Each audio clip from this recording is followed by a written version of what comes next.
सबसे पहले सभी को राम राम। आज हम कक्षा 10 की संजीव डेस्कर का मॉडल पेपर 2 सॉल्व करेंगे। मॉडल पेपर 2 के अंदर जो हमें क्वेश्चंस दिए गए हैं वो रिलेटेड है एग्जाम से। तो यहाँ पर पहला जो क्वेश्चन हमें दिया गया है बहुविकल्पीय प्रश्न, जो यहाँ पर 1 से लेके 16 तक दिए गए हैं, 1 से लेके 18 तक दिए गए हैं। तो जो पहला क्वेश्चन हमें दिया गया है वो पूछा गया है 225 के अभाज्य गुणनखंड हमें बताने हैं। अगर हम देखें तो ये क्वेश्चन हमारा फर्स्ट एक्सरसाइज से आ रहा है, प्रथम प्रश्नावली से, और इसको करना बड़ा आसान है। इसको करने के लिए हमें ज़्यादा कुछ नहीं करना है, सिंपली हमें देखना है कि यहाँ पे 225 या कोई भी जो नंबर दिया गया उसका अभाज्य गुणनखंड करने के लिए हमें क्या करना है, जो भी संख्या हमारे पास है जैसे 225 उसके अभाज्य गुणनखंड करने हैं। और अभाज्य गुणनखंड करने का मतलब होता है कि यहाँ पे जो हमारे अभाज्य संख्याएं हैं जैसे 2 है, 3 है, आगे 5 है, 7 है, उन्हीं का भाग लगाना। तो सबसे छोटी अभाज्य संख्या 2 होती है और उसका अगर हम डिवाइड करेंगे तो नहीं चला जाएगा। तो फिर आगे देखते हम 3 का, ये जा रहा है 3 7 21, बच गया 1, 3 5 15, भाग आप लगाकर देख सकते हैं। फिर 3 का भाग जा रहा है तो वो हम लगा लेंगे, ये जाएगा हमारा 3 दूना 6 और 3 5 15। अब हमें सामने दिख रहा है ये 5 का भाग जा रहा है और ये हुआ समाप्त। तो ध्यान से देखोगे तो यहाँ पे 3 2 बार आ रहा है और 5 भी 2 बार आ रहा है। तो अगर ऐसे घात में दिया तो हम घात भी लगा सकते हैं। तो अब हमें बताना इसमें कौन सा आंसर हमारा सही है। तो सामने में दिख रहा होगा कि हमारा जो आंसर नंबर ए है वो क्या रहेगा हमारा सही।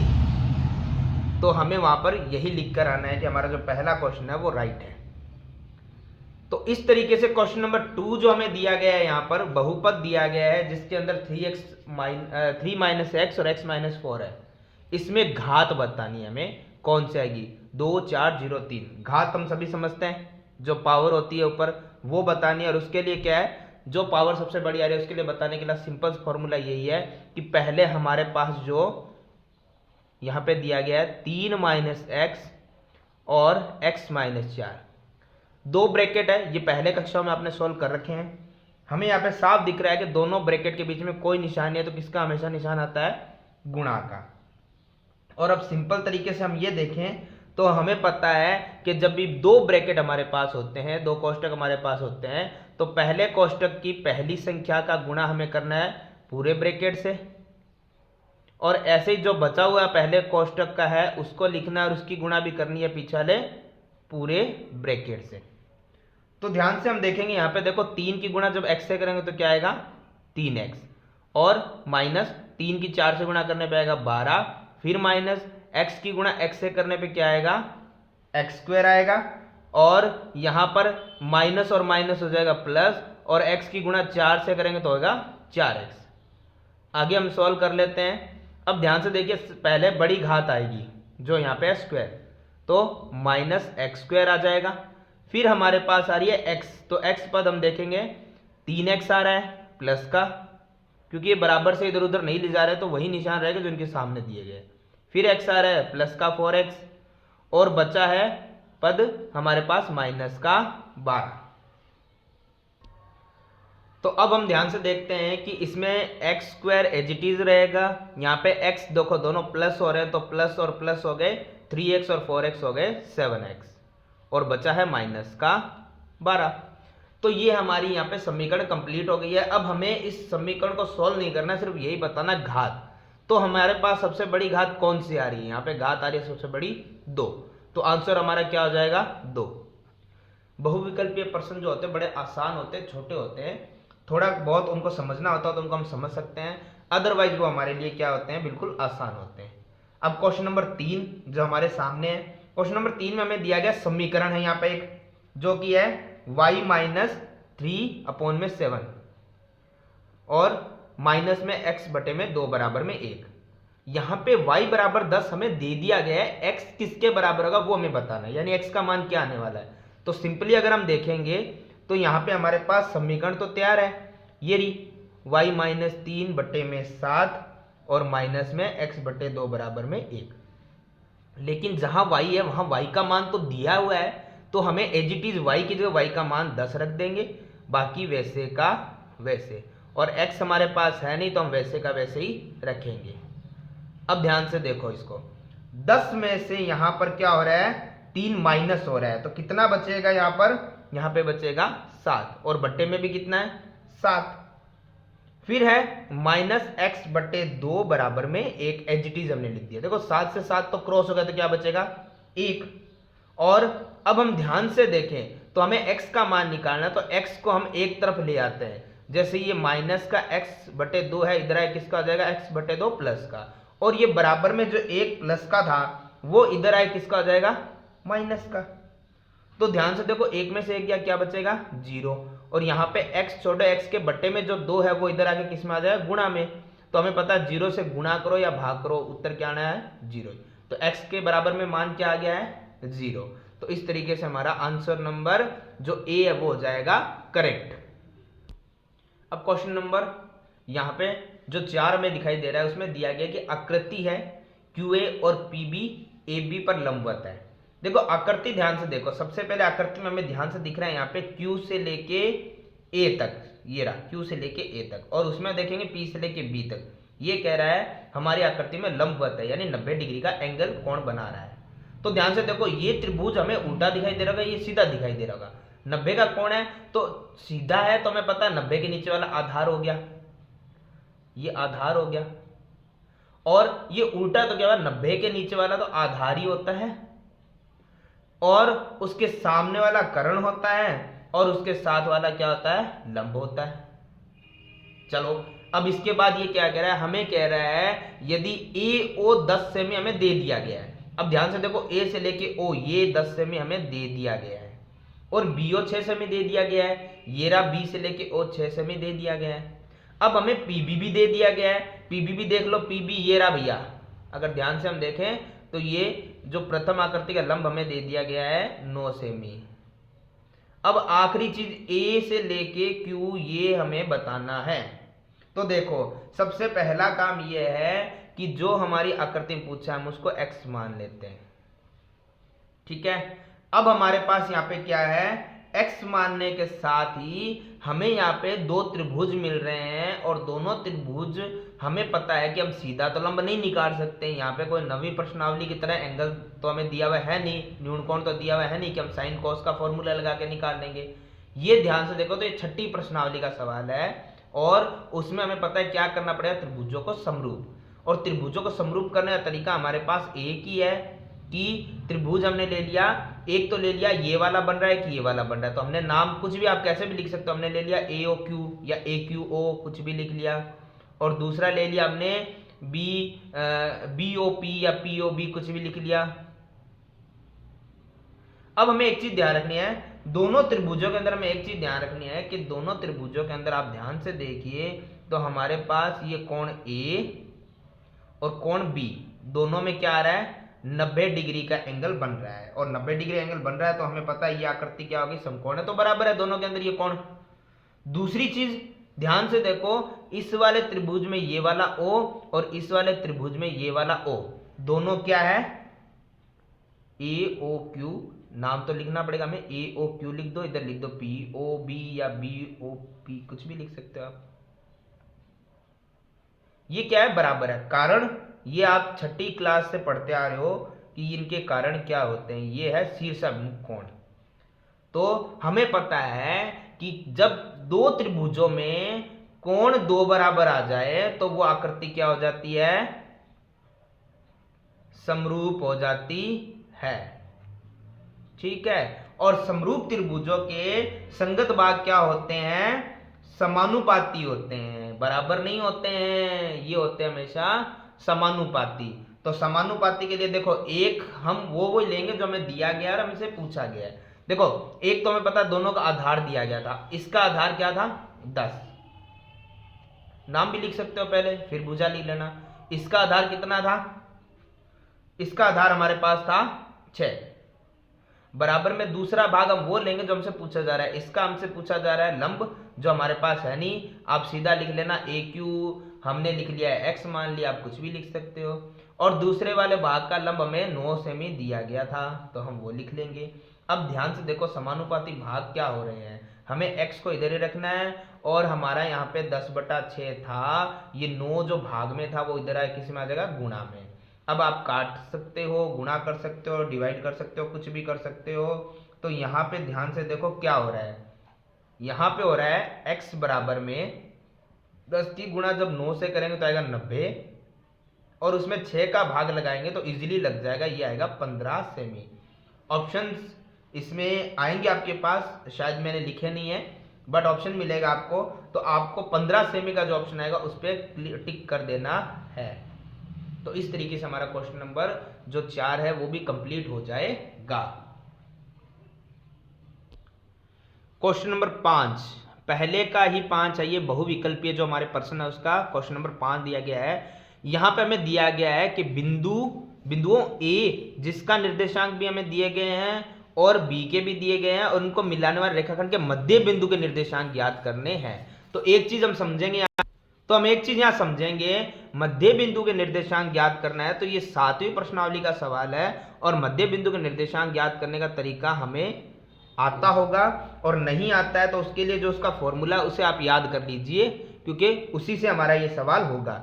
तो मध्य बिंदु के निर्देशांक जो थे वो ये थे, x के थे x1 प्लस x2 और बट्टे में था 2 और ऐसे ही y1 प्लस y2 बट्टे में था 2। तो हमें क्या करना है, सिंपली x के और y के जो निर्देशांक हमें यहाँ पे दिए गए हैं उन्हें ही वहां पे लिखने हैं। तो हम वहां पे लिख लेते हैं। देखो x1 हमारे पास कहाँ है, ये रहा, ठीक है, और हमें क्या करना है उसी को लिखना है। x1 ये रहा पूरा जो a बिंदु है। तो देखो हम पूरा लिखेंगे, यहां से ये पूरा बिंदु है तो x1 पूरा लिखेंगे, x प्लस में कितना दिया गया है 4, फिर उसके बाद ये प्लस जो फॉर्मूला का है सूत्र का है, फिर x2 ध्यान से देखेंगे तो हमारे पास ये होता है, ये x1 ये x2 ये y1 और ये y2, ठीक है। तो देखो x2 हमारे पास कितना है 6 माइनस x, तो एज इट इज हम लिख देंगे। ये क्वेश्चन अभी तक यहां तक ही हुआ है और बट्टे में क्या आएगा 2, फिर कोमा, अब y के निर्देशांक लिखो y1 और y2 ये रहा, तो y1 हमारे पास है y प्लस में 5 ये y है और फिर प्लस और उसके बाद में y2 हमारे पास है 3 माइनस y, ठीक है, और बट्टे में भी क्या आएगा 2 ही आएगा। अब हमें सिंपली इसको क्या है सॉल्व करना है, जो जो सॉल्व हो पा रहा है हम कर लेंगे। जैसे यहां देखो ये प्लस का x ये माइनस का x है, प्लस माइनस क्या हो जाता है क्रॉस, और ये 4 और 6 ये दोनों जुड़ रहे हैं, तो दोनों जुड़ेंगे तो कितने हो जाएंगे 4 और 6 जुड़ के हो जाएंगे 10। भाग में कितना बचा है 2 और ये कोमा आ गया। अब देखो y प्लस का और y माइनस का प्लस माइनस क्या होता है क्रॉस, और ये प्लस का 3 और प्लस का 5 दोनों को जोड़ेंगे तो कितना आ जाएगा, ये आ जाएगा हमारे पास 8 और भाग में कितना आएगा जो दिया गया है 2 ही। तो देखो 2 से 10 भी कट गया 5 बार और 2 से 8 भी कट गया 4 बार, तो मध्य बिंदु को निर्देशांक आए हैं 5 और 4। तो देखो ध्यान से हमारे पास ऑप्शन है ये रहा, ठीक है, तो इसी ऑप्शन को हम यहाँ पे टिक कर देंगे कि हमारा बी नंबर सही है। इन क्वेश्चन में एक चीज ध्यान रखना, बहुविकल्पीय क्वेश्चनों में आपका सिर्फ ये जो आंसर है वही टिक करना है, लेकिन उस आंसर के लिए हमें क्वेश्चन सॉल्व करना पड़ता है। तो एक चीज ध्यान दीजिएगा, ये हमें ज्यादा डिफाइन करने की जरूरत नहीं है, हमारा आंसर हमें पता होना चाहिए क्या आ रहा है, यहाँ पे डिफाइन करने की जरूरत नहीं है। डिफाइन करने वाले क्वेश्चन बड़े क्वेश्चन जो आगे आएंगे, अतिलक्षणात्मक भी आप कर सकते हो, लघुत्रात्मक में तो करने ही करने हैं, बट यहाँ पे आपका जो आंसर आपको सही लग रहा है उसे टिक करना और उसको शो करना जरूरी होता है, लिखना जरूरी होता है। ये डिफाइन करना इतना जरूरी नहीं है, आप रफ में भी करके देख सकते हो, ठीक है। तो अब क्वेश्चन नंबर 6, इसीलिए मैं यहाँ पे पूरा डिफाइन कर नहीं रहा हूँ, बट इतना कर रहा हूँ कि आपको समझ आ जाए। और फिर भी अगर आपको कोई प्रॉब्लम लग रही है, कोई और दिक्कत आ रही है, तो उसके लिए आप कमेंट कर सकते हैं अपने यूट्यूब चैनल पर, ताकि हमें पता रहे कि इस तरीके से हम अपने आप में सुधार कर सकते हैं, जो आपको समझ नहीं आ रहा उसे हम आपको बता सकते हैं। अब क्वेश्चन नंबर 6 जो आपका सामने है उसमें देखो साइन ए का मान तो हमें यहाँ पे दिया गया है, हमें यहाँ पे क्या करना है 2 साइन ए और कोस ए का मान निकालना है, वो यहाँ पे क्या ऑप्शन सही हो रहा है वो बताना है। तो देखो सबसे पहले हमें क्या दिया गया है साइन ए का मान जो कितना है 1/2। तो देखो ध्यान से साइन ए है और यहाँ पे साइन ही चल रहा है सब में, तो हम देखेंगे साइन है तो साइन देखेंगे, कोस है तो कोस देखेंगे। साइन ए में सारणी में देखेंगे तो 1/2 मान कितने साइन का आता है, कितने डिग्री का आता है। तो अगर आप सारणी में देखोगे तो साइन वाली सारणी में 1/2 मान आता है साइन 30 डिग्री का। तो अब ध्यान से देखो, ये साइन से साइन तो क्या हुआ, कट गया, बचा क्या है, ए बराबर में 30। अगर आप 8वीं प्रश्नावली का क्वेश्चन देखेंगे तो आपको ऐसे सवाल मिलेंगे, लेकिन उसमें आपको शायद साइन ना मिलके कुछ और मिला हो, साइन मिलेगा, तो वो क्वेश्चन चेंज होते रहते हैं पर तरीके वही रहने वाले हैं। ठीक है, तो आप इस तरीके को समझिए, साइन की जगह कोस भी आ सकता है, टेन भी आ सकता है, उसमें कोई प्रॉब्लम होनी नहीं चाहिए। तो ध्यान से देखो, तो ए बराबर 30 तो हमारे पास आ चुका है। अब हमें पूछा क्या गया था, हमें पूछा गया था 2 साइन और ए था, ए की जगह मैं अब ए का मान ही रख लू सीधा, कितना है 30 डिग्री, और फिर है कोस, और ए है तो ए की जगह ए का मान कितना है 30 डिग्री। अब ध्यान से देखो एक चीज, यहां पर 2 वैसे का वैसा रहेगा, और साइन 30 का मान आप सारणी से देख लीजिए, सारणी सभी को आनी बहुत जरूरी है। ठीक है, और अब एक चीज पता है आपको, जब साइन कोस के बीच में कोई निशान हो या डॉट हो तो उसका मतलब होता है गुणा। फिर है कोस 30 का मान, कोस 30 का मान भी आप सारणी से देख लीजिएगा, √3/2 ही आएगा। अगर ये सारणी वाले मान आपने गलत लिख रखे तो आपका आंसर भी क्या हो जाएगा, गलत। अब ध्यान से देखो, 2 से 2 तो ये कट गया, अब ऊपर बचा है 1, और 1 की गुणा √3/2 से करने पे क्या आता है, √3/2। क्या हमारा ये आंसर मिल रहा है, ये रहा बी नंबर ऑप्शन, तो हम इसे टिक कर देंगे, ये हमारा आंसर नंबर छठा, क्वेश्चन नंबर 6 भी हो गया है कंप्लीट। अब हम देखेंगे इसका क्वेश्चन नंबर 7। देखो 7 अगर क्वेश्चन आपको समझ आ रहा है तो आपको सभी को पता चलेगा ये हमारी प्रश्नावली संख्या 9 का सवाल है, और ये मुश्किल दिख सकता है बट होगा नहीं बिल्कुल भी। क्यों? क्योंकि इसमें हमें एक चीज पता है कि अगर हम इसमें जो आकृति है वो बना लेंगे तो हमारा सवाल क्या हो जाएगा, आसान। जैसे हमें यहाँ पे दिया गया 10 मीटर ऊंचा एक वृक्ष है, चलिए वृक्ष आप कैसे ही बना लीजिए, हमें कौन सा वृक्ष दिखाना है, ये 10 मीटर ऊंचा वृक्ष है, लिख दिया आपने। अब ये कह रहा है इस वृक्ष की छाया पड़ रही है 10√3 मीटर लंबी। अब एक चीज तो कॉमन सेंस वाली बात है, अगर पेड़ ये है तो उसकी छाया यहाँ तो टंगेगी नहीं, यहाँ पे धरती पे ही गिरेगी, जो है 10√3 मीटर। ठीक है, तो ये हमें पता है, इसके अंदर ट्रायंगल बनाना पड़ता है, नाम कुछ नहीं दिया, आप अपनी मर्जी से लिख लो जो आपको लिखना है। ठीक है, अब इसके अंदर एक चीज ध्यान से देखो, यहां हमें क्या बताया, पूछा गया, हमसे पूछा गया है वो कोण बता दो जो डिग्री आने वाला है, ये वाला। तो ये कंफ्यूजिंग हो गया, कौन होता तो हम साइन कोस टेन जो भी लगता, लाल कक्का के जो फॉर्मूला है उससे हम कर सकते थे, लेकिन एंगल नहीं बताया, प्रॉब्लम हो गई है। चलो कोई दिक्कत नहीं है, हमें ये तो पता है ना हमें कौन कौन सा दिया गया, हमें दिया गया लंब और आधार। अब होता क्या है, लाल कक्का जो फॉर्मूला होता है ना, उसको थोड़ा सा ध्यान से देखना आपको, ये है था लाल कक्का का फॉर्मूला, लाल और कक्का, इसका मतलब आप सब समझ चुके हो पहले भी, ये 8वीं प्रश्नावली में समझाया गया होगा।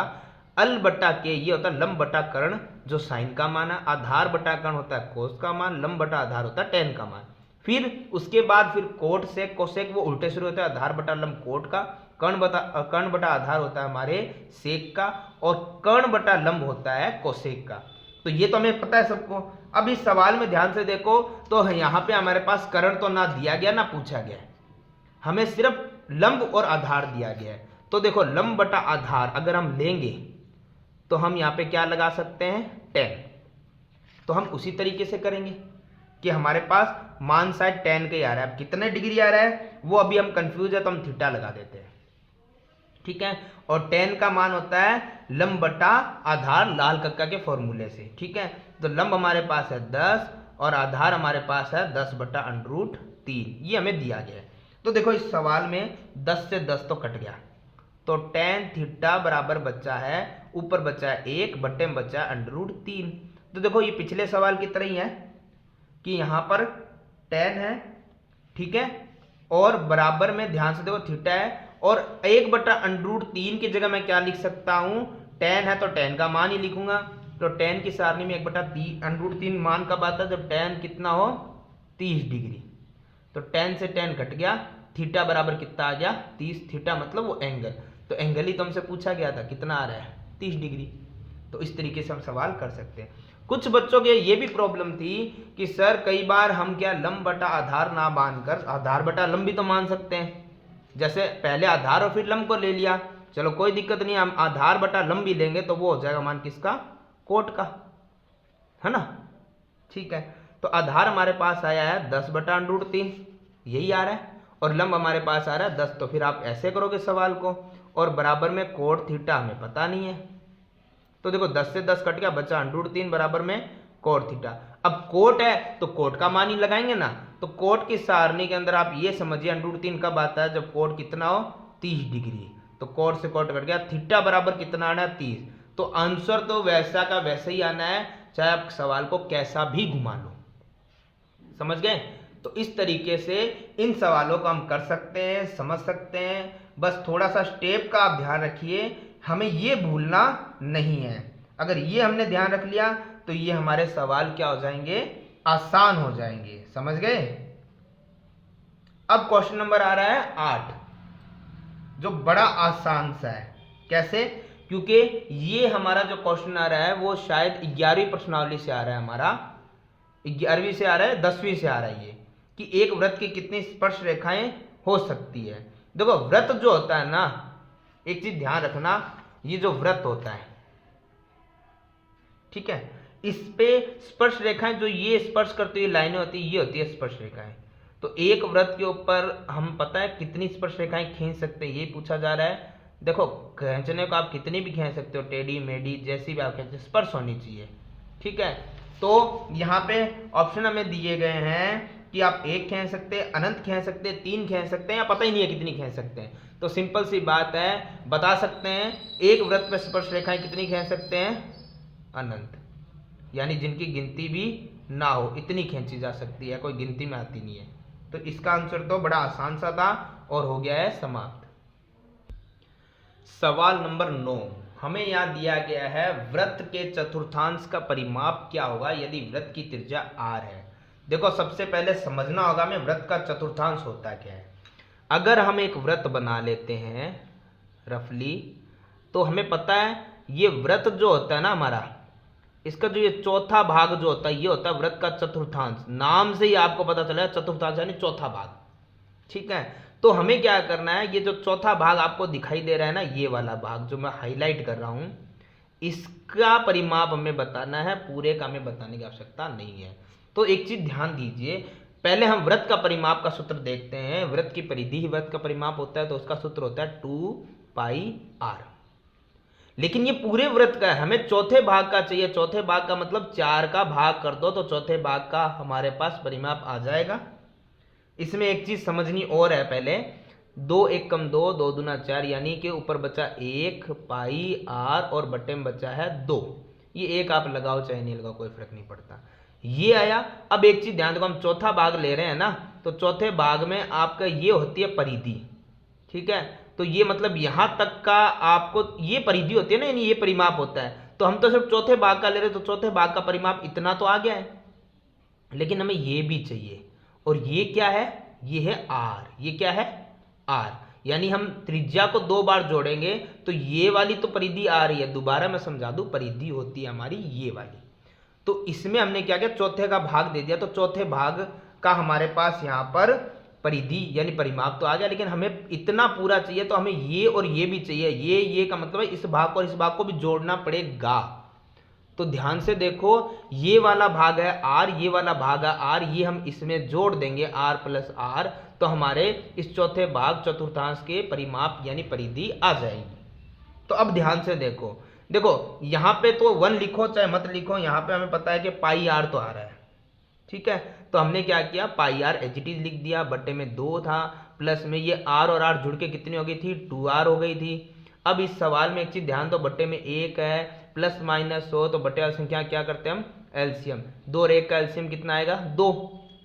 अब एक चीज तो आपको पता ही होगी कि नीचे वाली संख्या के इसमें भाग होता है, ऊपर वाली संख्या से क्या होता है, गुणा, या फिर 2 ही संख्या होता है, आप इसको ऐसे क्रॉस मल्टीप्लाई भी कर सकते हैं। जैसे πr की गुणा 1 से करने पे क्या आएगा, πr, और प्लस 2r की गुणा 2 से करने पे आएगा 4r। ठीक है, तो ध्यान से देखो ये हमारा आंसर है, इससे ज़्यादा तो हम कुछ कर ही नहीं सकते हैं, क्योंकि और कुछ परिमाप के लिए हमें यहाँ पे त्रिज्या कितनी है क्या है वो तो दिया गया नहीं है। तो अब हम देखेंगे हमारे ऑप्शन जो है उस ऑप्शन में सही कौन सा रहा, पहला नहीं आ रहा है इसके सेम, दूसरा नहीं आ रहा, तीसरा नहीं आ रहा। ठीक है, फिर हम डी देखते हैं। डी ध्यान से देखो, पाई आर प्लस 4r अपॉन में 2, ये हमारा मिल गया है, तो ये हमारा ऑप्शन नंबर डी होता है करेक्ट। तो इस तरीके से हमारा क्वेश्चन नंबर 9 भी कंप्लीट होता है। अब हम आगे देखते हैं क्वेश्चन नंबर 10। 10 में एक वृत्त की त्रिज्या में दी गई है, वृत्त की परिधि बतानी है। इससे आसान तो कुछ मिलने वाला है ही नहीं।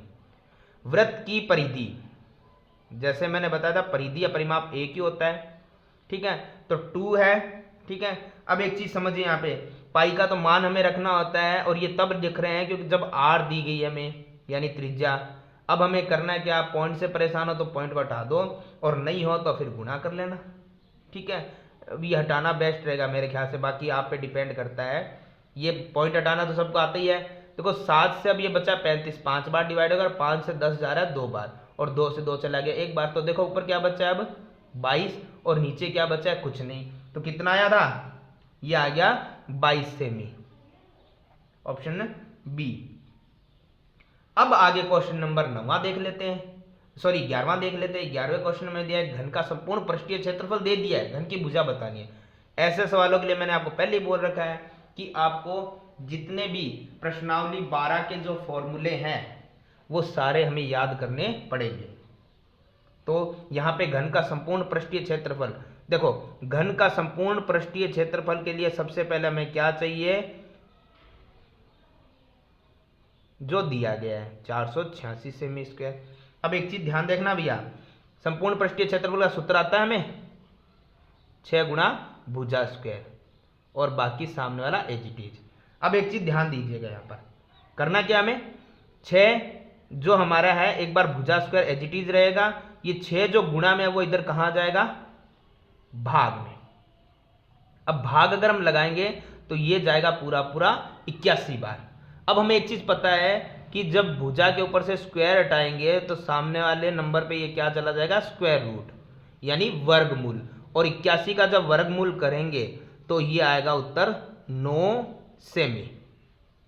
तो हमसे यहाँ पे पूछा गया था कि घन की भुजा बतानी है, और घन की भुजा के लिए भी ऑप्शन आपको मिलेंगे वहां पे। तो जो 9 सेमी का ऑप्शन है उसे हमें क्या करना है, राइट टिक कर देना है। अब क्वेश्चन नंबर आ रहा है हमारे पास 12। क्वेश्चन नंबर 12 में हमसे पूछा गया है एक पासे को एक बार फेंकना है। चलो ये तो आसान हो गया। उसमें अभाज्य संख्या प्राप्त करने की प्रायिकता बतानी है। तो एक पासे में भैया 1 से लेके 6 तक के नंबर ही आते हैं, तो कुल परिणाम तो हमारे सामने है, कितना आएगा 6, और कुल परिणाम नीचे होता है, और ऊपर आएगा हमारे संभावित परिणाम, अनुकूलित परिणाम। तो संभावित परिणाम क्या पूछा गया, अभाज्य संख्या है। तो अभाज्य संख्या होती कितनी है, हमें ये तो कंफर्म होना चाहिए।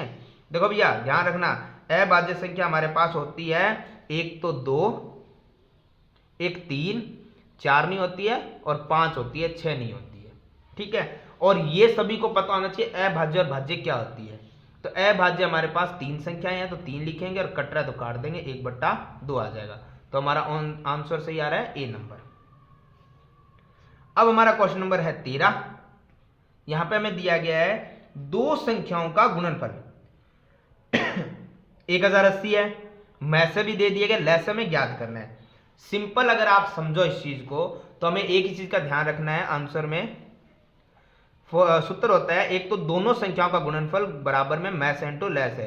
तो दोनों संख्याओं का गुणनफल हमें दे दिया गया कितना, 1080 बराबर है मैस से है 30, और लैस से हमें अता पता ही नहीं है, वही तो हमसे पूछा है। तो एक चीज सिंपल समझो आप कि 1080 है हमारे पास यहाँ पर, और ये लैसे के साथ जो 30 गुणा में है वो अगर बराबर से इधर आएगा तो किस में आ जाएगा, भाग में। बराबर में क्या लेगा, लैस है। तो देखो 0 से 0 कट गया, और 3 से 3 तिया 9, 3 चिंग 18, बराबर में उत्तर कितना आया है 36, और ये क्या है, लैस है। और ऑप्शन नंबर सी हमारा क्या होता है, करेक्ट, उसे हम टिक कर देंगे। ठीक है,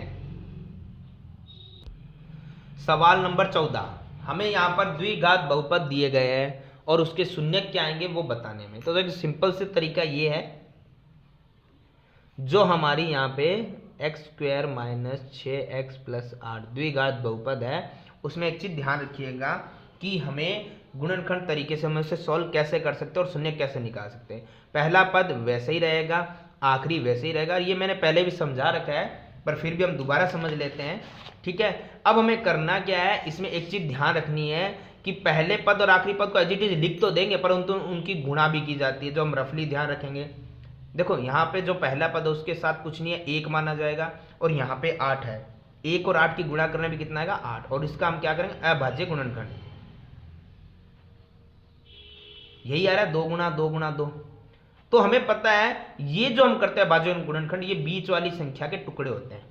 बीच वाली संख्या को 2 भागों में विभक्त ऐसे करना होता है कि जोड़ने घटाने पे माइनस का 6 आ जाए और गुणा करने पे जो वो हमारे अभाज्य गुणनखंड की संख्या थी ना, जो पहले और तीसरे गुणा की थी, वो आ जाए, यानी 8 आ जाए।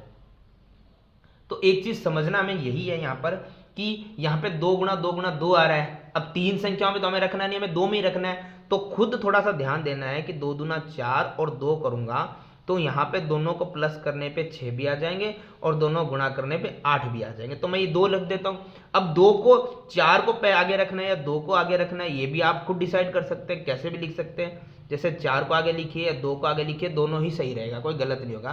पर थोड़ा समझना में ये है कि साथ में x है तो वो x हमें लिखना पड़ेगा, और यहाँ पे जो बीच वाले पद के साथ आपको जो निशान दिया गया वो हमेशा बड़ी संख्या के आगे ही आएगा। अब आपने बड़ी संख्या आगे रखी है तो उसके आगे रखेंगे, अगर आपने बड़ी संख्या यानी 4 को पीछे रख रहे हैं तो वहां पे उसके आगे निशान आएगा। अब खुद समझिए कि इसको माइनस किया गया है तो उसके क्या आएगा कि यहाँ पे माइनस का 6 आ जाए। देखो ये हमें सबसे पहले ये क्लियर है, हमें दोनों को जोड़ना पड़ेगा तभी 6 आएगा, और ये माइनस है तो इसको भी माइनस करेंगे तभी ये जुड़ेगा, क्योंकि माइनस माइनस ही प्लस होता है। तो माइनस माइनस प्लस आ गया, 4 और 2 6, और दोनों गुणा करने पे 8 भी आ गया और माइनस माइनस प्लस भी आ गया। तो इस तरीके से हमारे ये टुकड़े हो जाते हैं। अब जब ये 3 जो पद थे उनको 4 पदों में मैंने विभाजित कर दिया है, तो हमें पहले 2 और बाद के 2 पदों को ध्यान में रखना है। पहले 2 पदों में कॉमन क्या रहा है वो हमें ध्यान रखना है। x आ रहा है तो देखो x स्क्वायर यानी 2x आ रहे थे, x की पद 2 आ रहे थे, उसमें से एक x कॉमन ले लेते, 1 बच गया, माइनस x से x गया तो बच गया 4। अब इसमें भी हमें कॉमन लेना, देखो इसमें आगे माइनस आ गया और दोनों में 2 कॉमन आ रहा है, क्योंकि 2 का भाग 2 में भी चला गया तो x आ गया, और बाहर माइनस अंदर प्लस माइनस आएगा, और 2 का भाग 8 में लगाने पे 4 आ गया। हमेशा ये दोनों ब्रैकेट सेम बनेंगे। तो यहां पे x माइनस 4 कॉमन आ गया। अब देखते हैं क्या बचा, देखो ये x बचा हुआ है, ये तो कॉमन आ गया, फिर -2 बचा हुआ है, ये कॉमन आ गया। अब एक ही चीज ध्यान है, ये हमारा x माइनस 4 बराबर भी 0 था, ठीक है, और यहां पे हम देखेंगे तो x माइनस 2 बराबर भी 0 था।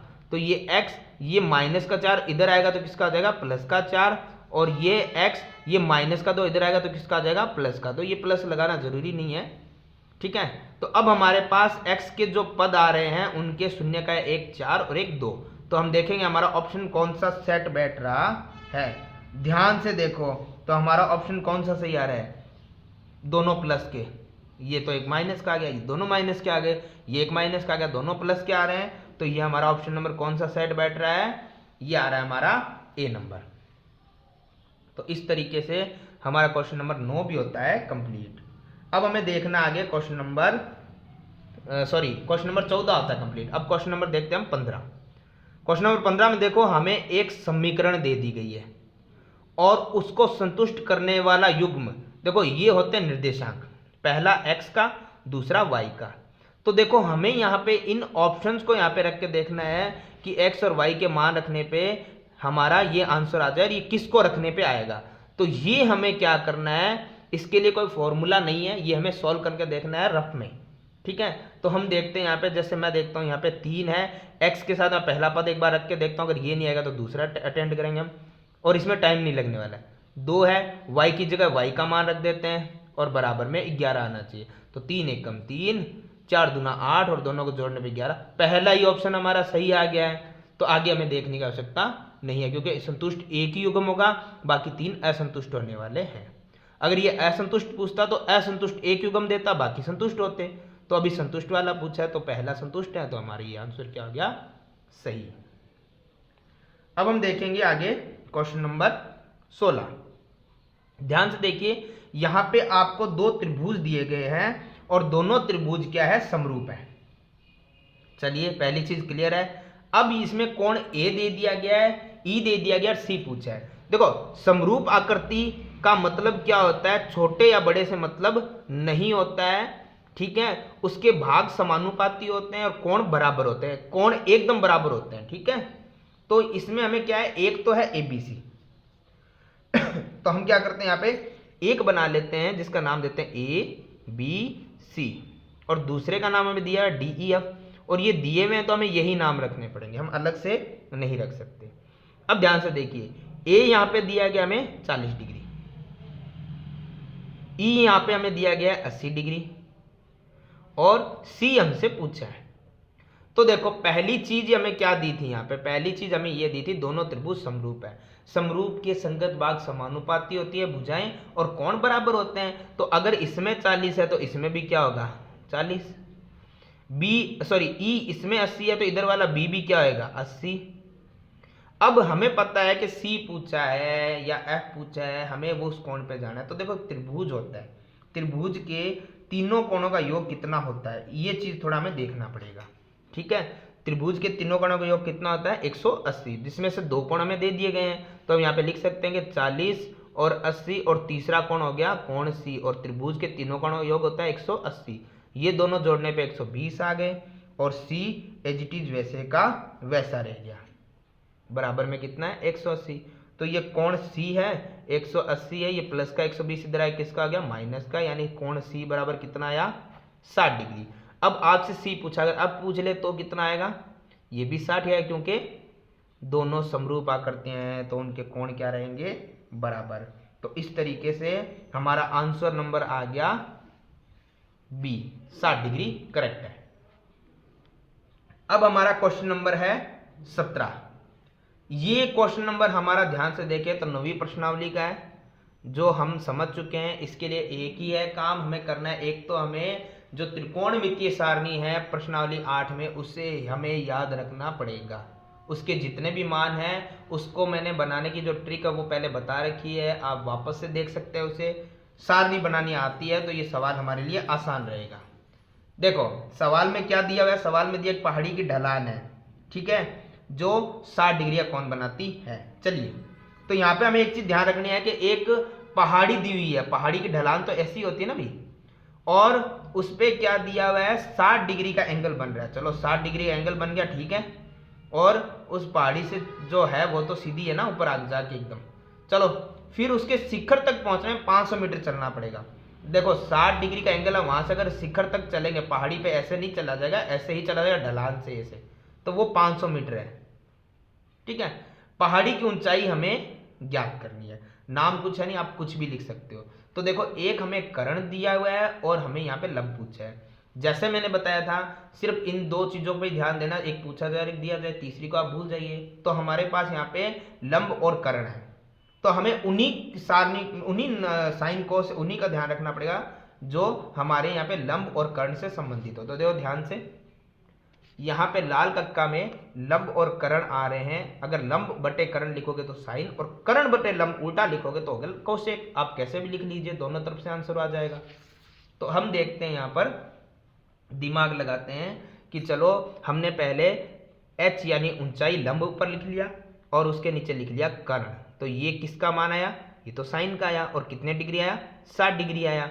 तो देखो h बटे 500 बराबर में साइन 60 का मान, ये हमें मिलेगा सारणी से जो हमें आती होगी।